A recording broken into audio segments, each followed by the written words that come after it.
we were talking about the anti-Semitism in Hollywood, and that people were applauding when this guy accepted the award for Best Documentary and talked about ethnic cleansing among the Palestinians. Elise Stefanik has been nominated for Donald Trump's next UN ambassador. I'm sure she's going to be confirmed. It hasn't happened yet. But she spoke before the Anti-Defamation League. Got booed when she suggested that what happened on October 7th would not have happened had Trump been in office. Number 39.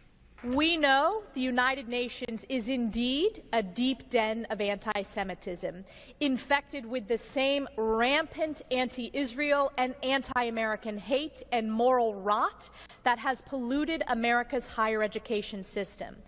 Especially since the barbaric Hamas attacks of October 7th, the UN has continuously betrayed Israel, betraying America in the process, acting instead as an apologist for Iran and Iran's terrorist proxies.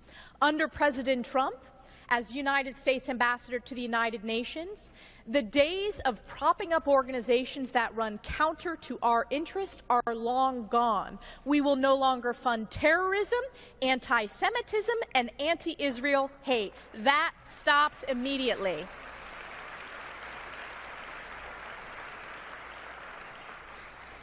And I am so proud that President Trump has the strongest record of any American president when it comes to standing with Israel. From moving the U.S. Embassy to its rightful place, Israel's eternal capital of Jerusalem, to negotiating the historic Abraham Accords, the greatest stride towards peace normalization in more than a quarter century, to aligning U.S. Central Command with Israel, a change that fostered daily communications with the IDF, joint exercises, and crucial coordination with British and Arab partners that helped defend against the unprecedented Iranian attacks against Israel last year.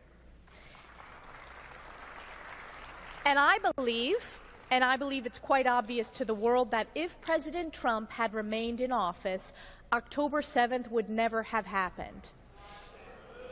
He has brought his pro-Israel policies to the White House, and in just a month, the world has watched as President Trump reasserts America First peace through strength foreign policy. Only 12 hours after his re-election, Hamas terrorists called for an immediate end to the war, a direct result of President Trump's restoration of American strength to the world stage. Innocent hostages taken by Hamas terrorists have been returned home, as President Trump promised all hell if they were not brought back. And we will continue to work until every hostage comes back home and is returned home.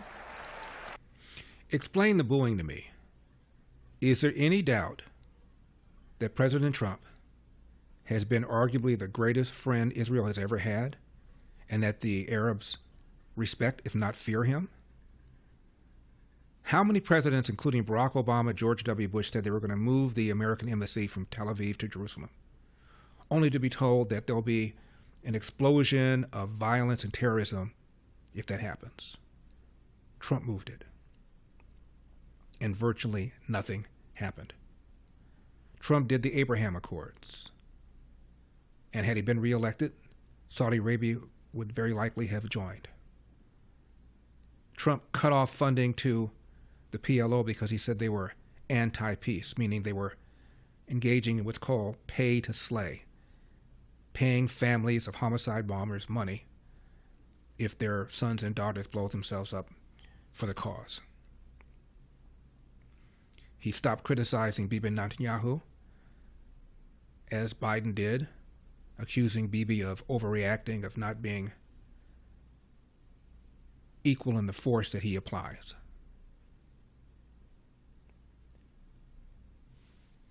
The New York Times just now reported that Arab leaders plan to meet to come up with a plan to help Gaza. Where was his plan before Trump? Trump said he wanted to relocate Gazans and build up the Gaza Strip, make it some sort of resort area. And all of a sudden, the Arab leaders now realized they needed to come up with their own plan. They don't want these Palestinians living in Gaza in their countries, but they want them to at least the world to be perceived that the Muslim countries care about them. Donald Trump called them out. If you give a rip about people living in Gaza, why are they still in so-called refugee camps? Many of you are oil rich. What have you done other than use Gaza as a scapegoat to divert attention from your own failings and to keep your population angry at the one thing you all can agree on, and that is your hatred of Israel? This would not have happened had it not been for Donald Trump. Much more on the Trump effect. It's affecting so many things all over the world. I've never seen anything like this in just 1 month. Notice, as I said earlier in the program, nobody has praised Donald Trump for securing the border, and they can't. It isn't just that they don't want to compliment him because that might improve his poll numbers. It's that to compliment him is to acknowledge that Biden lied year after year after year when he and Mayorkas said things like, we need to have comprehensive immigration reform to secure the borders. We need to have input from Congress to secure the borders. Can't be done without Congress. In 30 days, fewer border crossings than Border Patrol agents are saying they've ever seen, perhaps even in the history of this country. You were lied to. Thanks for watching these clips from The Larry Elder Show. If you enjoyed this content, be sure to subscribe to my channel and hit the bell icon so you never miss a moment. More thought-provoking discussions are just a click away, so stay tuned, and we'll see you in the next one.